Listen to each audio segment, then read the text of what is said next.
Oi, meu nome é Rita e no Tretas de Consumo de hoje eu vou contar a história da porta de vidro mal instalada que colapsou 2 dias após a instalação.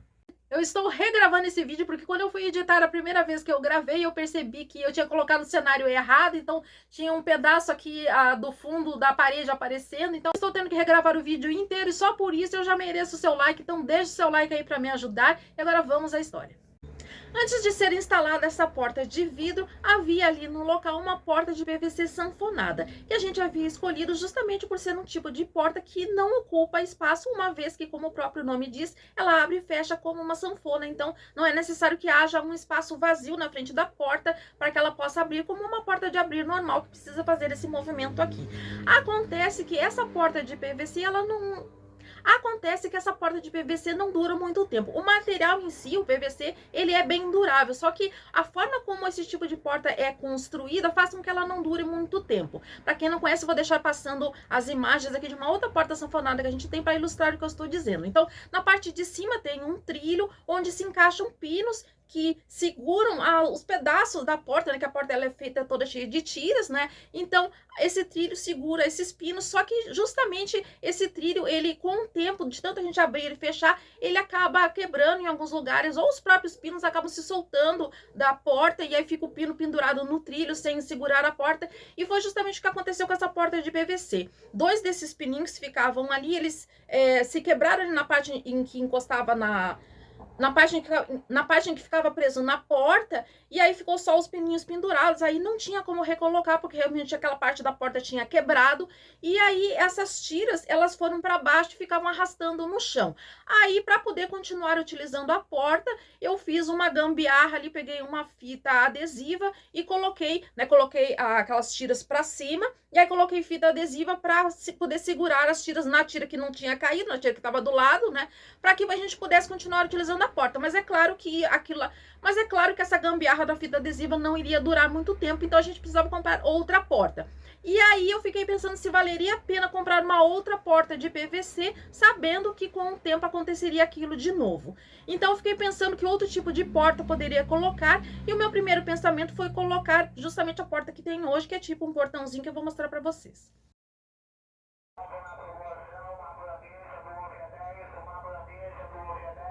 O problema desse tipo de portão é que a gente já tinha instalado um portãozinho semelhante em outro local da casa para que os cachorros não conseguissem passar, e com o tempo esse portãozinho foi ficando enferrujado. Então eu imaginei que fosse com o tempo acontecer a mesma coisa com esse tipo de portãozinho aqui, aí eu teria que lixar, repintar de novo. Então a gente foi ficando com a porta sanfonada colada com fita adesiva até achar uma solução definitiva. E aí um dia eu fui levar um dos meus gatos num hospital veterinário, e quando eu cheguei lá, eles tinham trocado a porta da frente por uma porta de vidro. Se eu não me engano, antes tinha uma porta de ferro, e aí eles tiraram e colocaram uma porta de vidro. E quando eu olhei aquela porta, eu pensei, é essa a solução perfeita, porque ela deixaria passar mais a luminosidade natural, então a sala ficaria mais clara, e também ela não iria enferrujar com o tempo como a porta de ferro, e também não iria desprender partes dela como aconteceu com a porta de PVC sanfonada. Logicamente também me passou pela cabeça a possibilidade da porta quebrar, mas eu planejava ser bem cuidadosa, e pelo que eu estava vendo da porta ali do hospital, ela realmente era uma porta bem grossa, então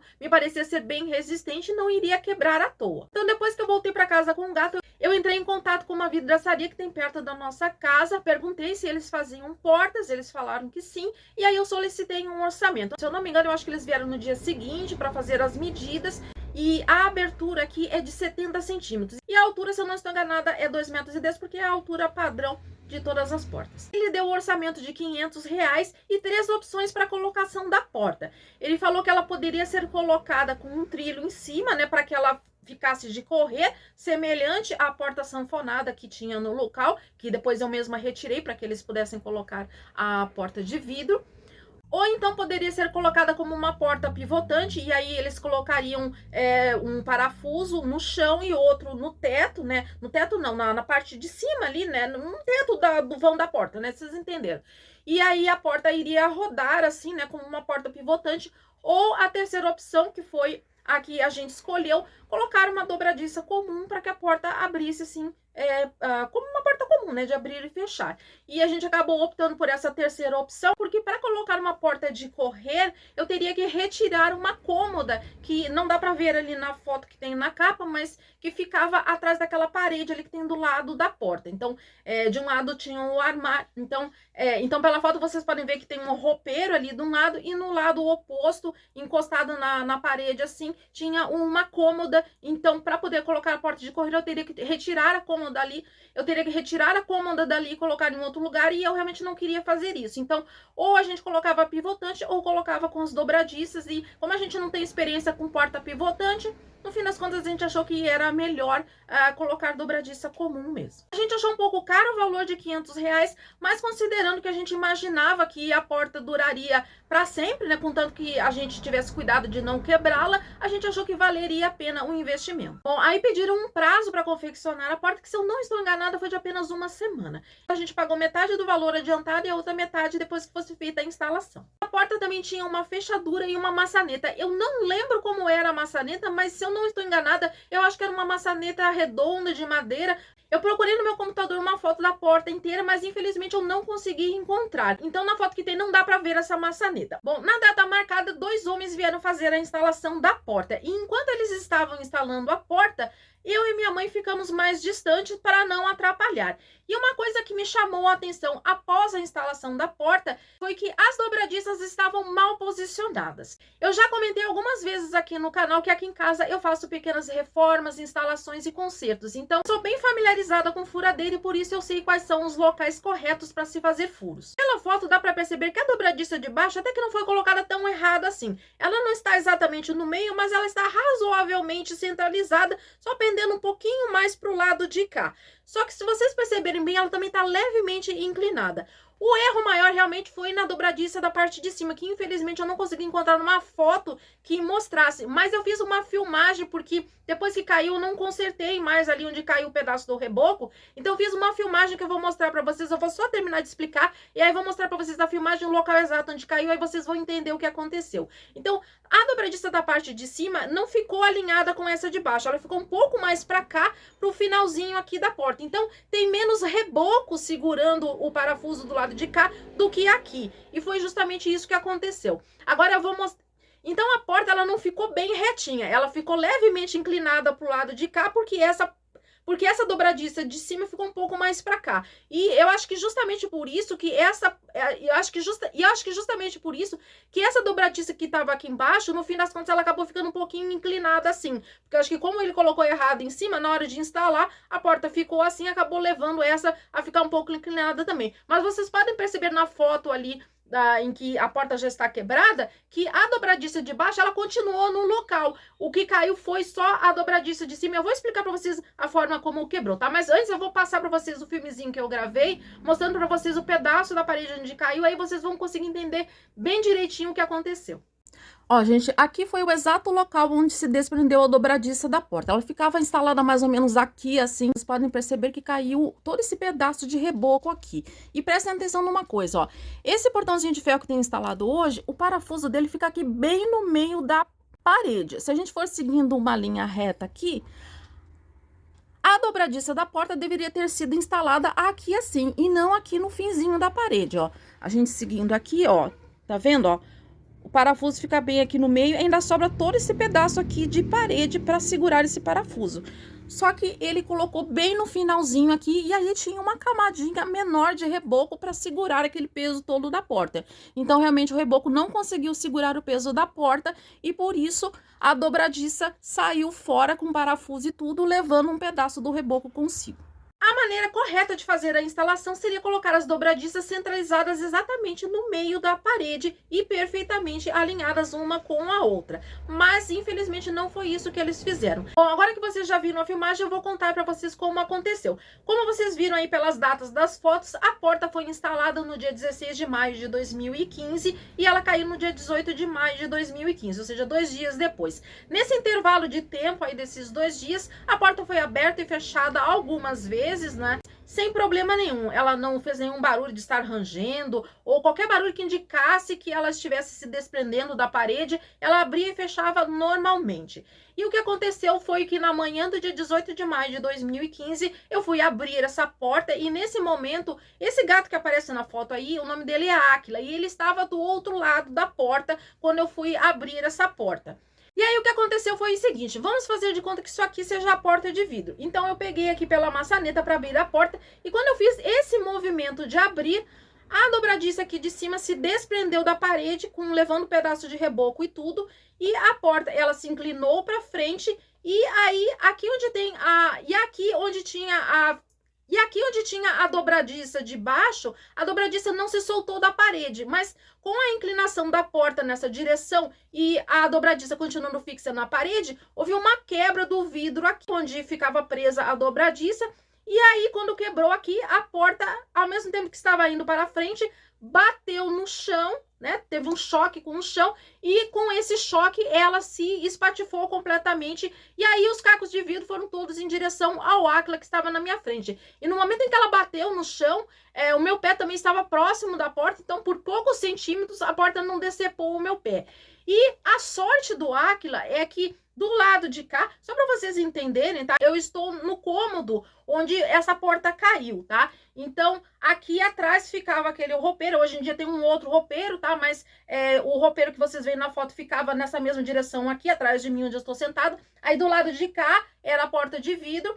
E aí desse lado aqui tem uma janela e nessa janela tinha uma prateleira justamente para os gatos poderem pular e ficar olhando a rua da prateleira. Então a sorte foi que no momento que ele viu que a porta caiu, ele rapidamente correu e pulou nessa prateleira. Foi isso que evitou que a maior parte dos estilhaços de vidro caíssem exatamente em cima dele. Na hora que ela bateu, nossa, fez um baque muito forte até que ela realmente se estilhaçou, porque ela é uma porta bem grossa, então não é tão fácil assim dela se estilhaçar. Outra sorte é que esse tipo de vidro temperado, ele é feito de um jeito que faz com que na hora em que ele se quebra, ele não se quebre em pedaços grandes. Então ele se quebra em pedaços bem pequenininhos. Vocês podem ver pela foto em que a porta está quebrada que tem vários pedacinhos de vidro bem pequenininhos, né? E eles quebram de um jeito assim mais arredondadinho, digamos assim.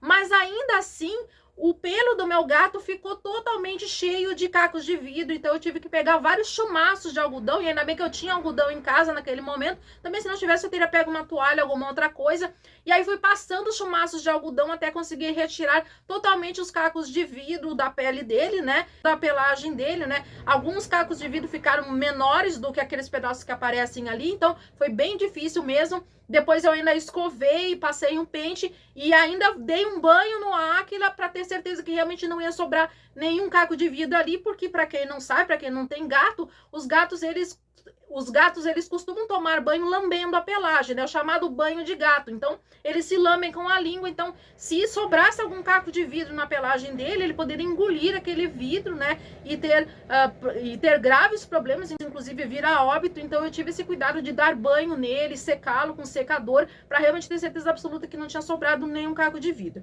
Aí, depois que eu vi que o Áquila estava bem, aí eu liguei para a vidraçaria para contar o que aconteceu. E eu olhei ali para tentar entender o que tinha acontecido, né? Porque na hora que aconteceu foi muito rápido, mas eu realmente percebi que o problema foi a dobradiça de cima, que foi colocada muito pro finalzinho ali da parede, deveria ter sido colocado mais centralizada, e realmente o problema foi esse.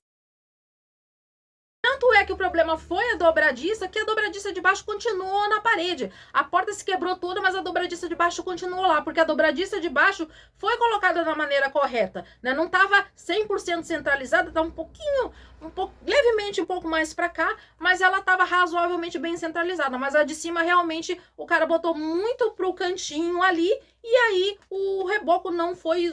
E aí o reboco não suportou aquele peso todo e acabou se desprendendo.